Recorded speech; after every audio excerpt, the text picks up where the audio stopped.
York sa Amerika, isang batang nahulog mula sa ikatlong palapag ng kanilang apartment. Lumabas mula sa bintana ang 7 taong gulang na bata na meron daw autism. Tumuntong siya sa air conditioning unit at tila naglalarong iwinawas-iwas ang kanyang paa bago siya tuluyang nahulog. Mabuti na lang, isang lalaking kapitbahay ang naglakas loob na saluhin ang bata. Nagtagumpay naman siya at nailigtas ang bata, pero ayun o, nabalian siya ng braso. Balik tayo dito sa Pilipinas, ibinalita namin sa inyo nito lang Lunes. Sumakalaba, ang pagpatay at panununog pa sa 2 bata sa lungsod ng Zamboanga. Ang karumal-dumal na krimen ay nasaksihan daw ng isang batang kasama ng mga biktima. Nakatutok sa GMA Stringer, JV Francisco, eksklusibo. 4 na araw matapos ang kalunos-lunos na sinapit ng 2 batang sinunog sa barangay Talon-Talon, Zamboanga City, lumutang sa pulisya ang isa pa sa mga kasamahan ng mga biktima na nakasaksi umano sa krimen. Kwento ni James, di niya tunay na pangalan. Sabado ng umaga ng mga lakal sila nina John Larry at Jessidel. Pumasok daw sila sa bakuran ng isang bahay para manguha ng bakal. Sinita raw sila ng caretaker na kinilalang si Alfred Miranda, 42 anyos. Nang paalis na sila, laking gulat daw ni James nang bitbitin ni Miranda sina John Larry at Jessidel papasok ng bodega. Dala ng matinding takot, nagtago raw si James sa likod ng bodega, habang ang isa pang kasama tumagbong papalayo sa lugar. Emir, kinanente, abele, oy, salya kami, kinanente ki, takya dueño, salya kami, kaya akelo iladain mi uban, diretso dentro bodega. Kitang-kita raw ni James kung paanong hinampas ni Miranda sa ulo si John Larry gamit ang isang bakal na tubo. Nakuha rin daw gasain ng suspect si Jessidel bago nito putulin ang kamay, paa at ulo ng biktima. Escuché na puerta, ya pega ko kabila, na pelo, kabeza. Después. Calcun rape una. Después. Kabra corta pies, pati mano, pescuezo. Kabra kabayag mata, es volvía yo paralla, na casa. Dala ng matinding takot, kinaumagahan na raw na isumbong ni James sa kanyang mga magulang ang kanyang nasaksihan. Nauna nang itinanggi ng suspect na may kinalaman siya sa pagpatay at panununog sa mga bata. Kasong 2 counts of murder ang isinampa laban sa suspect. So far, el case Jaton is already with the City Prosecutor's Office, but the suspect availed of preliminary investigation. He signed a waiver for him to submit his counter affidavit. JB Francisco, GMA News.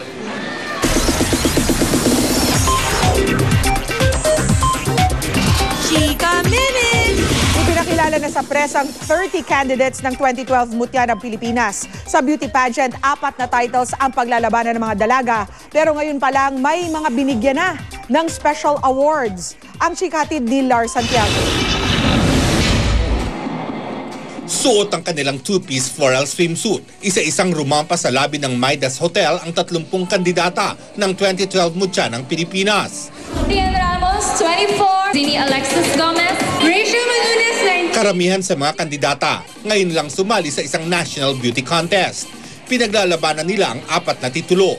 Ang Mutya ng Pilipinas Asia Pacific, Mutya ng Pilipinas Tourism International, Mutya ng Pilipinas Tourism Queen of the Year, at Mutya ng Pilipinas Intercontinental.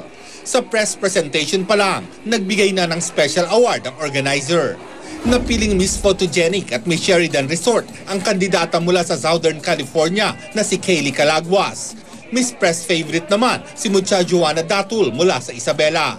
Ang dalawang nagwagi gusto raw sumubok sa showbiz at nagsample pa sila ng kanilang singing talent. And I will always love you. Mr. DJ, can I make a request? Pwede ba yung love song ko? Sa 30 kalahok, siya may galing sa Filipino community sa ibang bansa tulad ng Japan, USA at Canada. Si candidate number 14, ipinagmalaki pang may GMA Pinoy TV raw sila sa bahay nila sa Canada at gusto raw niyang sumubok sa pagiging news anchor. At ang kanyang paborito, just like Pia Guanyo po. What? Oh, I just just really like her style and I think she's really beautiful. Gaganapin ang mutya ng Pilipinas Grand Coronation Night sa August 12 sa UP Theater at mapapanood dito lang sa GMA. Lars Santiago, updated sa Showbiz sa Penang. Kahit hindi magkakasama sa Luna Blanca, nami-miss daw ni na Barbie Forteza, Derek Monasterio at Christopher Martin si Bea Binene.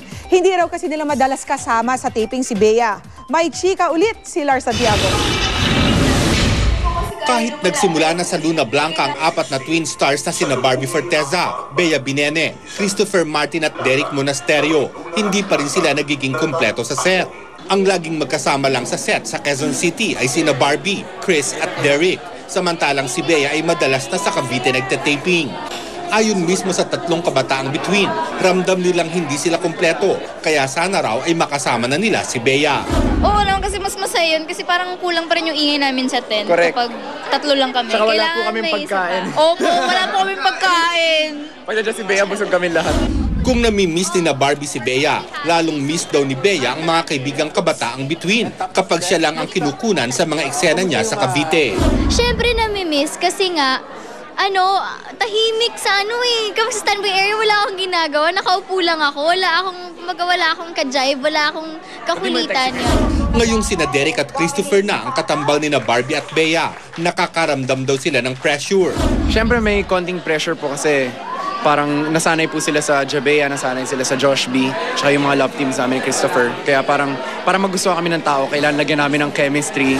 Ngayong iniangat na sila sa leading man status, hindi kaya sina Derek at Christopher naman ang paglabanin ng kanilang fans. Hindi naman namin sinisingkin sa amin na artista kami ni Derek ngayon eh. Ngayon lumalabas pa rin kami eh. Hindi pong nagdodota, ganyan-ganyan. Kapatid turing ko kay Christopher kasi parang sa una pa lang nung Twin Hearts, siya na po lagi yung kausap ko. Nagkaka-jive po yung personality sa amin. Kaya walang kompetensya. Lars Santiago, updated sa Showbiz sa Penang. Mamaya teen pop star Justin Bieber nagulat sa fan na biglang umakyat sa stage habang siya ay nagpe-perform. Tutukan niya. Abangan, patay na baby dolphin sa China, pilit pinasan at hindi iniwan ng kanyang nanay. Kumakalat na malicious software o malware sa email, ginagamit ang Facebook para magdulot ng virus sa computer.